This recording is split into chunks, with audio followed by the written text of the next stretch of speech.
안녕하십니까. 여수 MBC 뉴스데스크 시작합니다.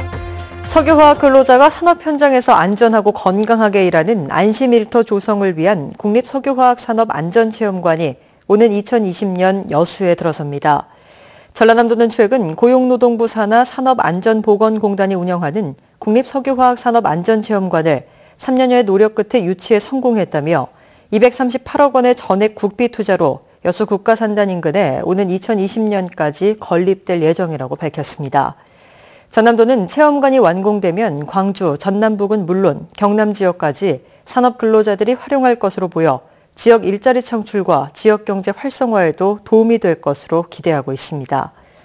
여수 산단에서는 최근 10년간 321건의 안전사고가 발생해 133명이 사망하는 등 3,449명의 인명피해와 1,141억 원의 재산 피해가 발생했습니다. 여수해수청의 내년도 예산이 올해보다 20% 가까이 늘었습니다. 여수지방해양수산청은 내년도 여수청의 예산이 올해 1,348억 원보다 19%가 증액된 1,608억 원으로 확정됐으며 특히 여수광양항 개발사업비가 올해 741억 원보다 52%나 늘어난 1,126억 원이라고 밝혔습니다. 여수해수청의 주요 예산은 여수신북항 건설공사 644억 원과 광양항 동서측 배수로 정비공사 74억 원, 여수항 서방파제 보강공사 102억 원 등이며 광양항 석유화학부도 최선 해소를 위한 제2석유화학부도 건설공사 설계비 5억 5천만 원도 신규 확보했습니다. 최근 국회를 통과한 내년도 정부 예산안에 전남 동부 지역 시군 예산도 대거 포함돼 지역 현안 사업 추진에 청신호가 되고 있습니다. 여수시는 92건의 내년도 현안 사업비 2,205억 원과 일반 국고 예산 2,211억 원 등 총 4,416억 원의 정부 예산을 확보했고 순천시도 38건의 현안 사업 예산 858억 원과 국가 직접 사업 553억 원 등 총 4,231억 원을 확보했습니다. 광양시는 당초 정부안보다 5건에 136억 원이 추가돼 올해보다 8.3%가 늘어난 3,413억 원의 국고 예산을 확보했습니다. 이에 따라 여수고운간 연륙연도교 건설과 국립순천민속박물관 건립, 기능성 화학소재 클러스터 구축 사업 등 지역 현안 사업 추진에 탄력이 붙을 전망입니다. 여수 지역 시민사회단체가 역대 최대 규모인 1조 730억 원으로 편성된 여수시의 내년 예산안에 대해 철저한 심의를 촉구하는 의견서를 여수시 의회에 보냈습니다. 여수시민사회단체 연대회의는 최근 여수시 의회에 제출된 내년도 예산안과 관련해 지방선거를 앞두고 장기적인 안목의 정책 예산보다는 생색내기용 일회성 예산과 중복사업 예산들이 다수라고 주장했습니다. 연대회의는 또 여수 평화의 소녀상에 대해 항의 서한을 보낸 일본 가스라시와의 국제교류 활성화 사업은 시민 정서상 동의하기 어렵고 여순 사건 70주기임에도 불구하고 관련 예산이 전혀 반영되지 않은 것도 문제라고 지적했습니다.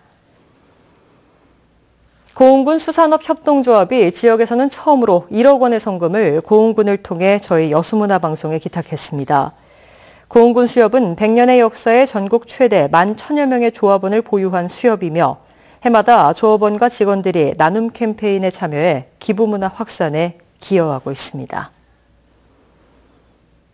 계속해서 희망 2018 나눔 캠페인에 성금을 보내주신 분들입니다.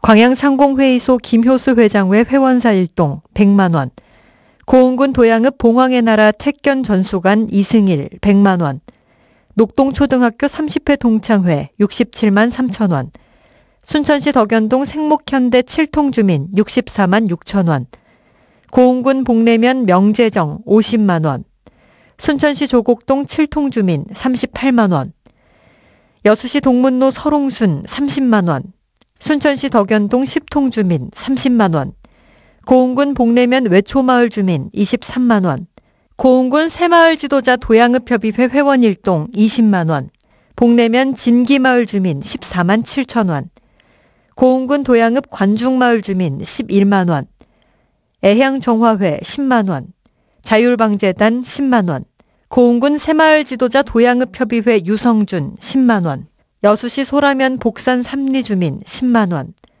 고운군 복내면 엄남마을 주민 8만 5천 원, 성금을 보내주신 분들께 감사드립니다. 희망 2018 나눔 캠페인은 내년 1월 말까지 접수합니다. 여수광양 항만공사가 공공기관 최초로 비정규직 용역 근로자의 정규직 전환을 위한 자회사를 설립했습니다. 항만공사는 정부 최우선 국정과제인 좋은 일자리 창출 정책을 수행하기 위해 정부 가이드라인을 준수한 자회사 설립 방안을 마련하고 노사 전문가 협의기구 합의와 관계부처 협의 등을 거쳐 자회사를 설립했다고 밝혔습니다. 공사 측은 특수경비와 일반경비, 위생, 시설관리 등 현재 10개 용역업체에 분산된 업무를 자회사로 통합하고 정규직 전환 대상 용역 근로자 157명 전원을 용역계약 조건에 따라 내년 1월 1일부터 순차적으로 정규직화할 예정입니다. 항만공사의 이번 자회사 설립을 통한 정규직 전환 방식은 고용노동부의 비정규직 정규직화 결정 우수 사례로 선정됐습니다. 농업과 농촌의 공익적 기능과 가치 등을 헌법에 반영해야 한다는 목소리가 높아지고 있습니다. 전라남도는 오늘 지난 1987년 이후 30년 만에 헌법 개정 논의가 이루어지는 시점에 맞춰 농업이 갖는 식량 안보와 자연환경, 생물 다양성, 전통문화 계승 등 유무형의 가치를 헌법에 반영해 줄 것을 국회와 정부에 건의했습니다. 한편 농협은 농업의 공익적 가치 등을 헌법에 반영해야 한다며 지난달 1일부터 1,000만 명 서명 운동에 들어갔습니다. 전라남도의 청렴도가 지난해보다 상승했지만 여전히 하위권에 머물고 있습니다.